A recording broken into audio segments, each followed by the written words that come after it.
Well, good Shabbos and welcome. This is Torah study for Shabbos afternoon, Shabbos morning. I'm Rabbi Ed Feinstein here in sunny Southern California, joined by my dear friend, Rabbi Mark Gelman of South Florida. Mark, welcome. Hope you're Thank you. feeling Good well. Shabbos, Ed. Now, this Shabbat is a very special one because it is the 100th anniversary of Rabbi Gelman's bar mitzvah. He read Parshat It's true. Bahar Bechukotai 1960. in Moses' own presence. Moses came to the bar mitzvah, People there he still was. talk about it. And They love the harem. the speech that he gave was so spectacular that they recruited him directly from middle school into HUC to become a rabbi. I was like a phenom pitcher There you that I go. was drafted out of high school. There he goes. There he goes. And proud of you too, by the way, brother. Well, So thank you. Mazel Tov, and I want to present you with a fountain pen on behalf of all of us who have watched you Yeah. grow into Jewish manhood and hope that you'll remain a mensch for at least the foreseeable future. Well, I don't know. You keep me that way. Yeah, So as all long of as you're us. in my life, I feel safe. So, Mark, this Torah portion is unusual because It is. it's about something you would not expect. And now, the fact that you would not expect it is what's really interesting because it's about economics. It Yes, it is. begins with the notion of the Shemitah. Every 7 years, the fields lie fallow, and every 50 years, 7 times 7 plus 1, is the Yovel.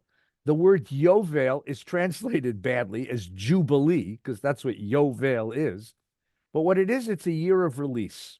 It's a year, according to the Torah, when all of us push our property, possessions, and income into the middle of the monopoly board, and everyone starts out equal again with the original achuzah, the original holding of their family. It's like playing Monopoly and you play for an hour and then you push all the properties, hotels, and houses into the middle of the board, and everyone starts again with $200. And I was always the shoe, you know, Yeah. to go around the board. And the idea here, I think, is quite remarkable that the Torah was terrified, or at least this part of the Torah, the priestly truth, was terrified of systemic poverty. That there would be families that would end up in poverty for 1, 2, 3 generations and never find their way out. And so, in order to prevent the degradation and destructive power of poverty, they created this very odd economy where every 50 years, everything gets canceled. Debts get canceled, all contracts get canceled, property rights get canceled, and everybody starts all over again. I don't think it was ever practiced. I don't No. think that it was ever. We know that the rabbis circumvented it with a instrument called the pros bull. Hillel came up with this, that the debt is held by the court and therefore debts could not be canceled. I'm certain they never put all the property back in the middle and redivided it, because I don't know how you could possibly do that. But the intention behind this of protecting a society from systemic poverty, that's a remarkable aspiration. Now, on this day of your bar mitzvah, teach us, Rabbi, what does this mean? What does this say to us? Well, the first thing that it didn't teach me this when I was 13. It took my my journey through the anti-war movement and my brief tenure as a communist to realize that All of us had long hair and odd ideas. Do all not of us, apologize, brother. well, it's astounding that someone as smart as I am and as modest and humble could have been wrong about everything he believed in. And I was basically wrong about everything. But the point, one of the things that I believed then, that I believe now, is not Marxism, which, by the way, this is the 106th anniversary of Karl's birth. Uh, it's what I think of when I think of Marxism is I think of Isaiah, and I think about his phrase, simple phrase, 3 words: Kol haaretz li. The whole earth is mine. And that this is the Jewish view of economics and of property, that private property is not a Jewish concept. God's property is a Jewish concept. that God owns everything, and that everything that we have, that everything we accrue, everything we earn in our life, is merely a kind of a loan from God who owns everything. And that therefore there's no expropriation of private funds when you give away things on the Yovel and the Shemitah. It was simply returning stuff that God owned to people who needed it, and you didn't own it anyway. So that is the Marxist idea that private property is somehow a crime that has an echo in Judaism.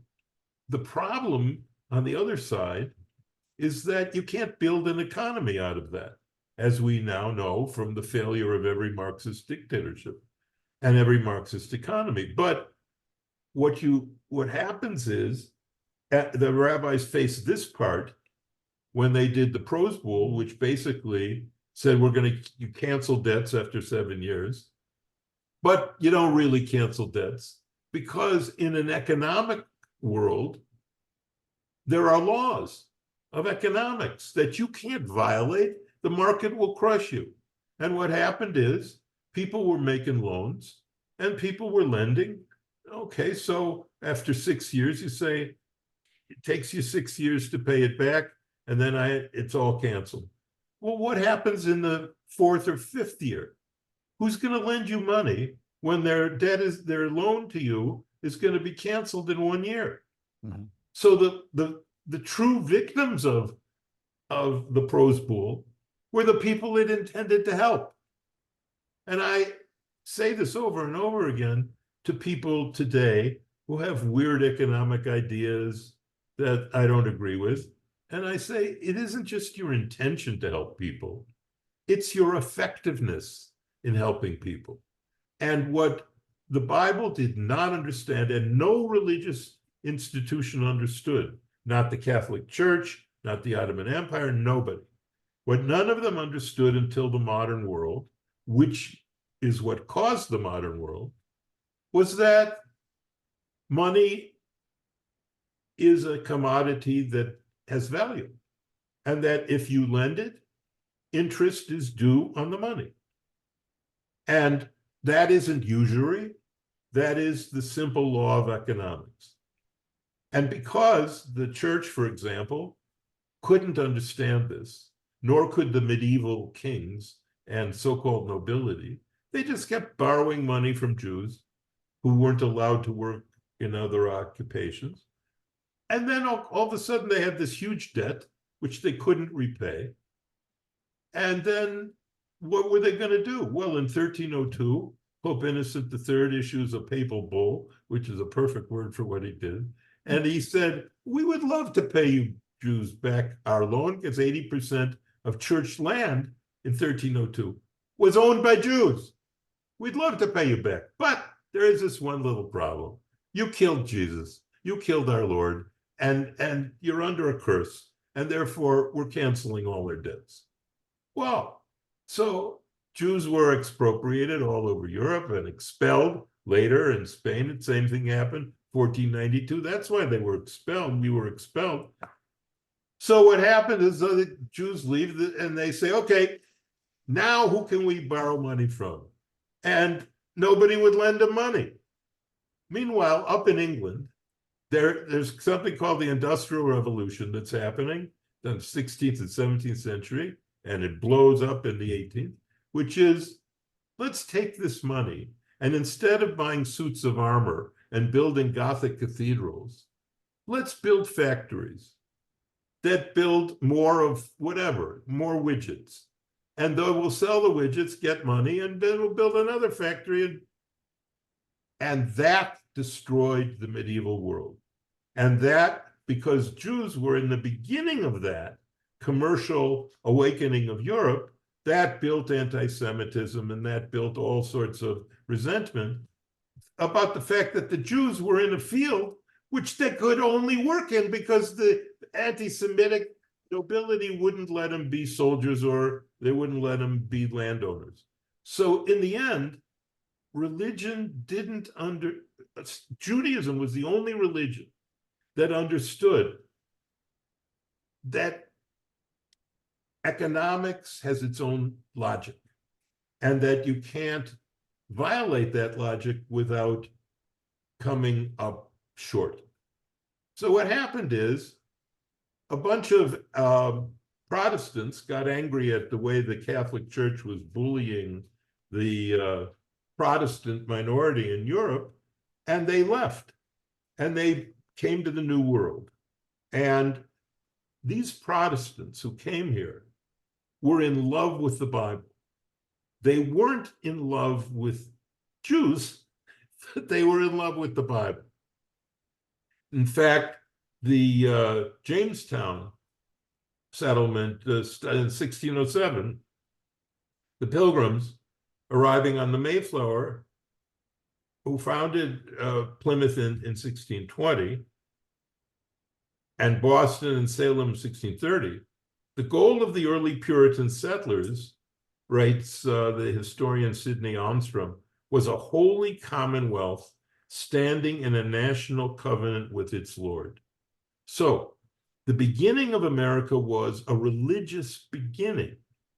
It was a Protestant religious beginning. And I was knocked flat when I went down to Trinity Church after 9/11, which was the closest, it was a staging ground for the rescuers at the site of the collapsed buildings. It's right there on Wall Street, on Trinity Place. This church from the 1600s burned down a few times and was rebuilt in the 1800s. This church has a pulpit, and above it, there's a Star of David. And inside the Star of David is the Hebrew name for God, Yod He Vav He. And I'm astounded.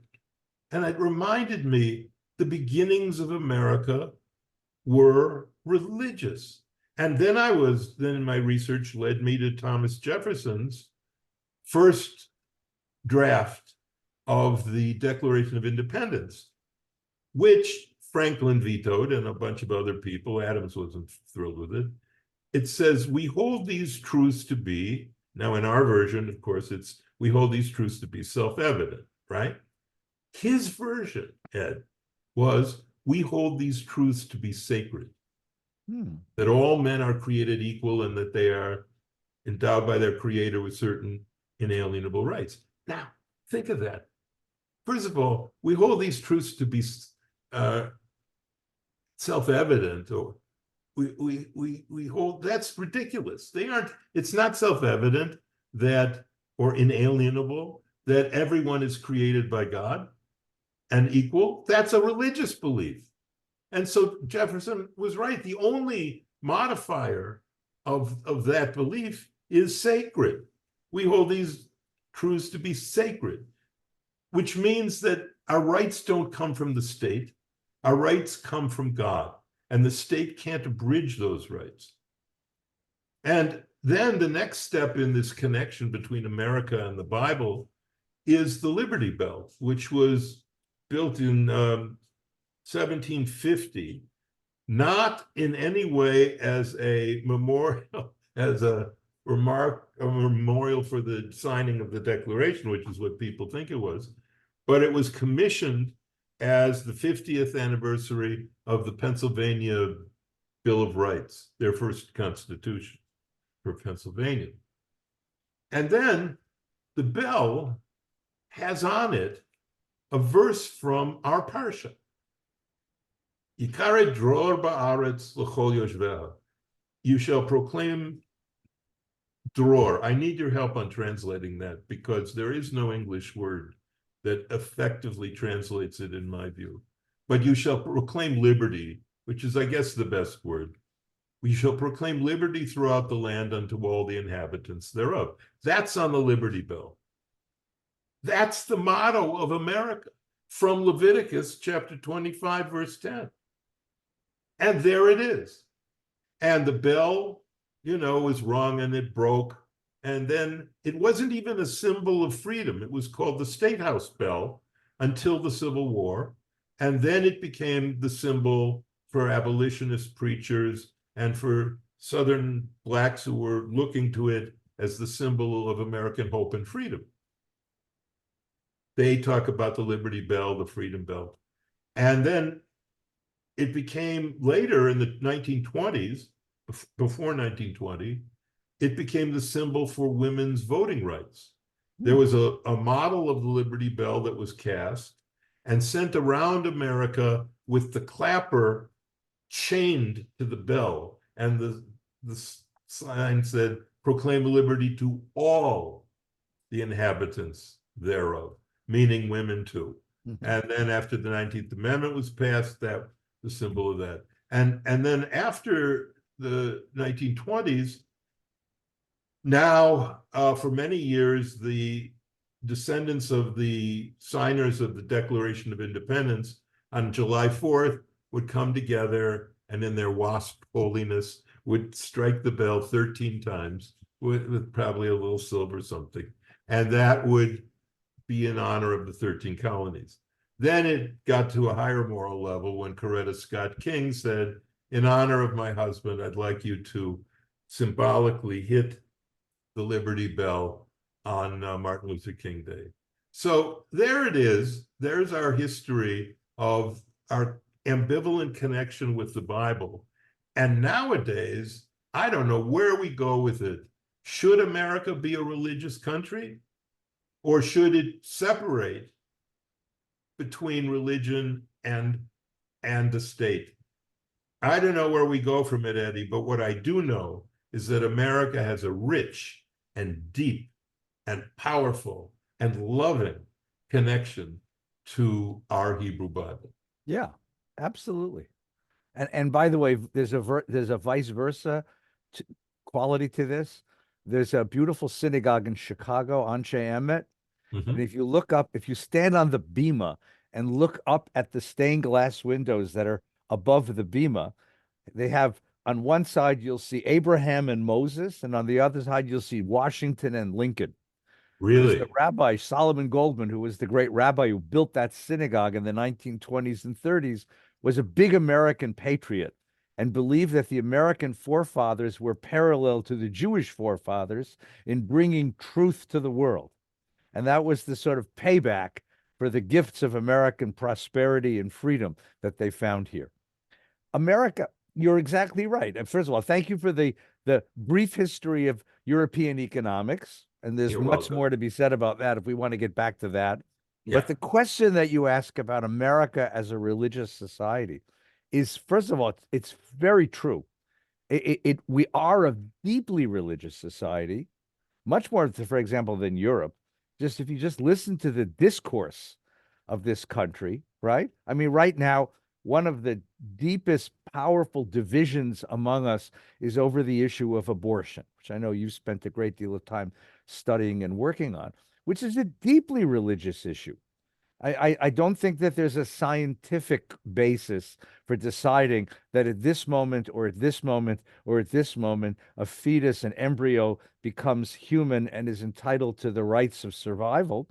That's a completely religious conversation, or at least a spiritual conversation that's informed by religious language. And that's one of the, and then attached to that are the questions of gender and sexuality, questions of gender roles. And I don't want to get into this because I don't want anybody to feel offended by what I'm trying to say. I'm just pointing out that these things are deeply rooted in people's sense of the sacred. It's all part of the sense of the sacred. And the opposite is equally true, that when that sense is violated, it's not simply a sense of, oh, you hold an opinion different than mine. It's like there's something evil about what you're doing, what you're advocating for. And both sides, by the way, on both sides. It's more than a political disagreement. I would go as far as to say it's even more than a moral disagreement. It has deep roots in our sense of who we are and how our world is mapped, how our world is constructed and put together. And someone who violates my sensibilities, I feel like it's not just that they're wrong politically, but they're somehow unholy. somehow there's something sinful about the way what they're putting forward. And it's on both sides, by the way. You find people on one side of the argument who say, that if you deny a woman the right to an abortion, or if you deny a trans person a place in the society, there's something sinful about that. And on the other side, you have exactly the opposite attitudes that acknowledging was it not what I think 25 or 30 states have now banned gender affirming kinds of medical care for children because there's a sense of, and it's all based on religious ideas. It's all based on religion. Now the question is that a good thing or a bad thing? Even if we set that question aside, let's simply acknowledge the fact. You're exactly right. Yeah, and one of the things that bothers me, without getting into how we resolve each of those issues, which is thorny to say the least, the thing that does bother me greatly is that prejudice against religious people seems to be the last prejudice in America that's acceptable. You talk about, religious fundamentalists, like, oh, something's terrible about them. What? They have strong religious beliefs? Okay. But you go to college, and way before you got beat up for being a Zionist, I am old enough to remember that you got beat up for being religious, and that by and large, the professoriate was an atheist, and they didn't look upon religion in a positive way. They thought there was the Marxist view that religion is the opiate of the masses, and it gets people to be politically passive and accept oppression and to sell their labor below what they should. That kind of prejudice against religion is outrageous to me. And when I was at Northwestern for 8 years as the Hillel director, I would fight it every day, just about every day. And one of the things that I would use in my argument, my most effective argument, because primarily these were people arguing against the religious right back then, which was emerging. I'd say, do you think that there was anything that violated the separation of church and state in the speeches of Dr. Martin Luther King? No, he was a hero of ours. Yeah. You realize, of course, that he was a Baptist preacher, right? And you realize that when he's referred to in books, always as Dr. Martin Luther King, and never, hardly ever, you see the Reverend Doctor. There was nothing wrong with him saying discrimination is a sin. He said it's a sin. What's the difference between saying that and saying abortion is a sin? Now, one could be wrong, one could be right. That's not what I'm arguing about. I'm saying both have the right to use their religious beliefs to say these are things that I consider sinful in our culture and I want changed. And no one thinks that King violated the separation of church and state by arguing for the destruction of all discriminatory laws and equal voting rights, equal economic rights. No one thought he was violating some wall. But on the other hand, when conservative religious people say whatever they say about whatever they want, oh, it's a violation of separation of church and state. And if these people get to power, it'll make America a theocracy. Bull. People everywhere have the right to express their views about everything and anything and not be afraid.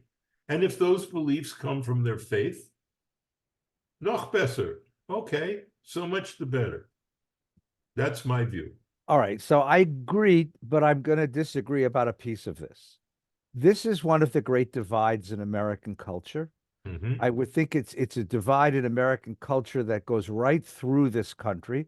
And I Yep. would also argue that it goes right through our consciousness, right? First of all, you're exactly right. On a college campus, if you stood up and you stand up as a religious Christian or a religious Jew or a religious Muslim, Buddhists are kind of cool these days, I got to tell you. But if They you got a stand up pass. as You're a, right. you're right. You are looked down upon as a, somehow intellectually primitive, Yeah. intellectually atavistic, right? Yes. And especially if you organize your life. I keep kosher. I keep my Sabbath. Uh, I go to church. I take communion. People, they're like, what do you do in the college campus? But now let's turn to a different sector of American life, Mark. There's certain parts of this country that if you want to run for office, let's say, you want to stand up as an authority, but you declare that I'm an atheist, they'll run you out of town. Fair You point. can't say I'm an Fair atheist point. because in parts of this country, religion is taken for granted and atheism is rejected as a point of view. Second thing, you're right. Martin Luther King fought for the rights of African Americans and all people based on his love of scripture. I given that sermon and I would give it again. I gave that sermon, I Of think, on course. the 50th anniversary of the I Have a Dream speech. And I pointed out in the sermon how many times in that sermon he's quoting scripture, he's preaching, not teaching. It's beautiful. It's a magnificent piece of religious political discourse. But now, suppose someone stands up and says, Leviticus says that one who sleeps with a man like one sleeps with a Yeah. woman is an Yeah. abomination and should be killed. And so I think we should round up all the gays and send them off to sea somewhere. Yeah. And that's what my religion teaches. And that's got to be true because that's the word of God. Now, you and I would say, now, again, I think your point is right. You can criticize the moral position and say that's an obscene moral position. That's simply obscene.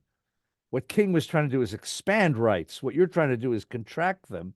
On the other hand, what we tend to do is to attack it as a problem, as an infusion of religion into secular state business. And that I think you're right about that. But you know, it's a question of what kind of how do we argue these things? Once I introduce faith, like there's no rational argument left. For the guy who says all gays are sinful, we once had a group of demonstrators from that famous church, the Westboro Baptist Church.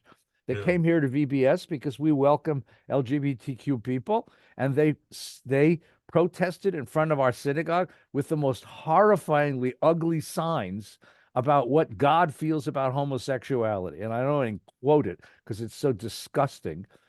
I, I have a problem with that. That's Yeah. bad So religion in my here's book. my view on how we get out So of I that. think so. And I'm gonna one more point. The problem is that you can't argue with someone who says God told me. You simply can't, right? There's no rational basis for that. Well, Now, the there. last point is I think that this tension between religion in the society and religion held outside of our political and public discourse is a tension within our culture. It's a deep tension within the culture. We want both. We want some expressions of faith, but not too much. We want a national Christmas tree. I like a national Christmas tree. I got to tell you, I may be the only one in the Jewish world who does. I kind of think it's kind of beautiful and kind of lovely. And I think it's wonderful that Christians embrace their faith and embrace hope, goodwill, peace on earth, goodwill toward men at this time of year, right? But not a lot of Americans would be really happy for a national Ramadan, or a national Hanukkah they have their issues with too. So we have an ambivalence toward religion in our culture. Go ahead. I couldn't. I was invited to give the invocation when my daughter Mara graduated high school, Hmm. and some radical atheists in the community protested, and I was not allowed to give the invocation. Hmm. So here's my view on how we can reconcile or begin the dialogue to reconcile this conflict, that there's nothing you can say if someone is coming to politics from a religious point of view. The first thing I would say about that is we have to distinguish the point of origin of our values from the resolution of our values. Yes, that's a good way to Point put of it. origin of our values, I hope we can all agree, must be respected no matter what it is. If you believe in some ridiculous version of the history of the universe, and you believe in little green men who are here, fine. I don't care. Whatever the origin of your beliefs are, that's fine with me. But then we enter into a rational dialogue about what those beliefs implicate. Mhm. What do they implicate? So if Martin Luther King's beliefs implicated a society that was colorblind, I would say there's an argument that that is fair and just. What's your argument about why blacks, what is the reason why African Americans, why blacks should not have those rights when Well, it but is there was a fair? there was a southern, you know No, this. I understand, There but you was a can, southern church that preached exactly that. This I was the understand they mark of did, Cain. This was it was there's your self-evidence. It's self-evident that black folks and white folks are but different and shouldn't mix and shouldn't be in the same places. but you I go don't to believe them. that, understand? I think that's despicable. Obviously, you don't believe it. But the point I'm But there saying was a is, southern if church you that go preached it. right, but if you go to them and you say, look, I'm not coming as a hostile critic of everything you believe. In fact, I believe some of what you believe. But what I am telling you is this: you haven't read your own scriptures thoroughly enough. If you look at this verse and you cite a bunch of verses of their own scripture, talking about the treating of all people equally. The verse in this week's parsha. Proclaim liberty. I don't think that's going to it's going to get you anywhere. It may You not. can't go to a religious committee and say you're reading. Look, you can't go to the guys who flew airplanes into the World Trade Center and say you just read the Quran differently, guys. What's wrong with you? You Right. can't. So, That's okay, not a legitimate hang argument. on. You can say to them your I still behavior believe is in an against other interfaith values. dialogue. I still believe in it. And I believe in it for this reason. Just as there's an entry level dialogue, which I just described, Yeah, that you take with respect, you will respect their origin beliefs, and you say, okay, here are some contradictions that may be produced by what you believe. How do you deal with those contradictions? Things, values we both share, fairness, justice, may be violated by some of the things you believe. You think that fairness is violated by this or that or this or that. So you can start. But then there is a limit to that range of interfaith dialogue. First, you have to accept it, which anti-religious people will not do. Oh, you come from, you're a Bible thump, forget it, you're out of here, which is unfair. And then there's an open area in between where dialogue is not only possible, but I think also effective.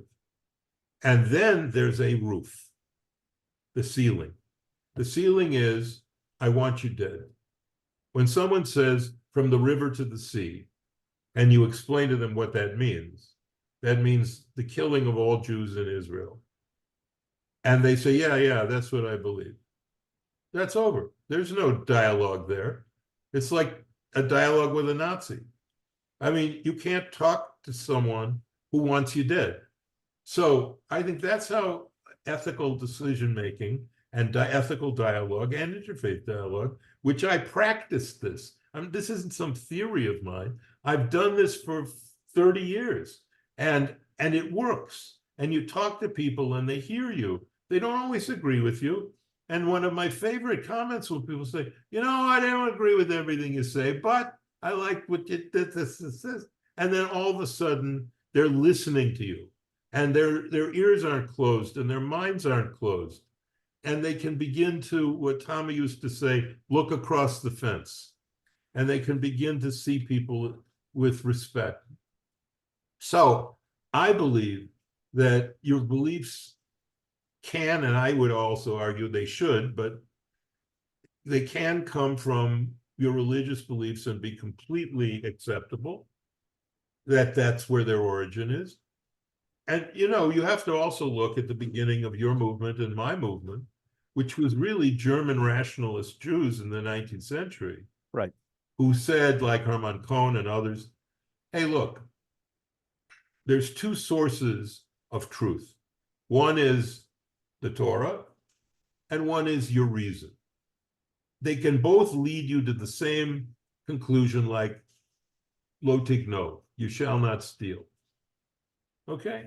But one comes from reason, one comes from revelation, and they work harmoniously together. Well, that's not true, as we know, but that's how our movements were begun.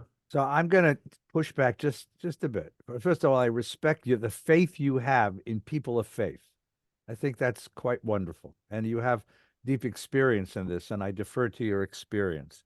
And I really do think that if Mark Gelman comes to these communities in the kind of respect that you show, you could actually change minds or at least enter into dialogue with people. I am going to be more doubtful about that. I think that people get into patterns of thought that become circular and that you can't shake them from those patterns of thought. And that instead, what America has done is embrace a set of enlightenment, and I'll call them liberal with a capital L, not liberal politically, but liberal ideas about equality, the rule of law, the way we treat one another, and that becomes an alternative ideology. And that when you come to America, you're entitled to practice your religion, but you're not entitled to violate that American ideology of liberalism, of equality, of liberty, of freedom. And that in the public space, we embrace that ideology. I'm not offended by a Christmas tree in the public space because I'm invited to put up a Hanukkah menorah in the public space. It doesn't offend me that someone else's religion is practiced in public as long as I'm not compelled to agree with it. But the problem with it, Mark, is that people get into patterns. I remember in this own synagogue, even Jewish people do this. When Rabbi Schulweis, my teacher, welcomed gay and lesbian Jews into and their families into our shul, the pushback he got from people who kept saying, "Geschriben, it's written, it's sinful. You can't have those people in your shul." And I remember the pushback that my wife got when she went to rabbinical school. And there were half of her class wouldn't talk to her. They shunned her because it's against halacha that a woman be learning Talmud, and against halacha, against God's will, that a woman lead a congregation or participate as a leader in a community. You can't break that sense of authority. You can approach it respectfully. You're right. You can appeal to it. You can appeal to other values, but those people are stuck. Those people are stuck. And the only pushback is what ultimately happened. Martin Luther King gave the greatest speech in all of American political history in 1963 on the steps of Lincoln Memorial. But it was Lyndon Johnson forcing the Civil Rights Act through Congress that earned African Americans access to our culture. It was pure power politics that the country said, whatever your beliefs are, this is how you have to behave in the public space, because that's what we do as Americans. Now, you could say, well, that was an expression of great Christian ethics. Yeah, except guys in the South didn't think so. They thought it was a violation of their ethics. That's why it took the Marine Corps to get James Meredith into the University of Mississippi, right? I mean, so Okay. I I hear you. agree with you. I wish you were right. I really do. But I've had Well, too I much think experience of my own of the pushback of people who will appeal to faith and say, that's my truth, then there's nothing you're going to do to change my mind. That's my concern. And that's why I think that in America we have had a skepticism, put it that way, a skepticism about allowing too much religion into the public space. a fair point, and I understand that, and I understand your skepticism about it, but I'm telling you, the only authority that comes to me, in my view, from my long experience in interfaith dialogue, is that I believed what you believe now, and I was wrong. I've seen it, and I'll tell you why you're wrong. You're wrong because the reason you come to that conclusion that certain people are stuck in their prejudice views, whatever the prejudice is you're identifying, and I'm assuming that it's an actual prejudice and not just a different point of view. the reason they come to these views is because they live in bubbles in which they never encounter and absolutely never have a friend who is of another religion, another race. The first thing Tommy and I used to ask high school audiences when we would, or any audience really, primarily, we would speak hundreds and hundreds of times, say, just raise your hand if your best friend is not the same religion as you. Mm.